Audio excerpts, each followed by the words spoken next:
Soat qayerlarda? 20:13 hozir taksi chaqirsam, bilasizlar kelib qoldi. Ayol kishi opa ismingiz nima edi? Iroda. Iroda opcha kelib qoldi. Voy. Iroda opcha kelib qoldi. Tun 11 bo'lishiga qaramasdan opcha hozir xizmatda. Real taksida, to'g'rimi? Ha, Real. Mana hozir endi boshladik. Xullas bugun to'ydan chiqdim. Opcha qarang, kecha o'zingiz videosi ko'rib qolgandim. O'zi случайно videosi ko'rib o'tib chiqib qoldi videosi. Qanaqadir aksiya bo'lyapti ekan. Aksiyada haqiqatan hozir Real xalqimizga aksiya e'lon qilgan. Bir haftada 5 marta agar zakaz qilib, lekin o'zimizda botlarimizga, Instagram, Telegram botlarimizga a'zo bo'lib, 20 ta umra va 20 ta skuter o'ynalyapti hozir. Xohlasangiz siz ham shu narsada aksiyada men masalan bir hafta davomida taksi chaqirsam 5 marta konkursga qatnashaman.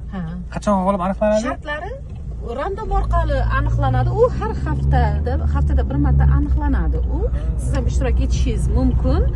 Uning uchun botlarimizga a'zo bo'lib, Telegram, Instagram botlarimizga a'zo bo'lib qo'yishingiz kerak.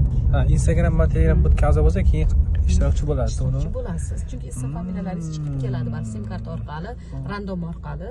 Faqat taksida yuraman faqat. Kunni bo'yi zakaz qilaman endi. Bo'ldi. Ajab emas agar umraga borib qolsangiz. Qarangki, mana bunaqa narsa bor. Masalan, ko'pchilik ayol kishi yoki oilalilar taksi chaqiradi-yu, hijolat bo'ladi, erkak kishi bilan ketishga.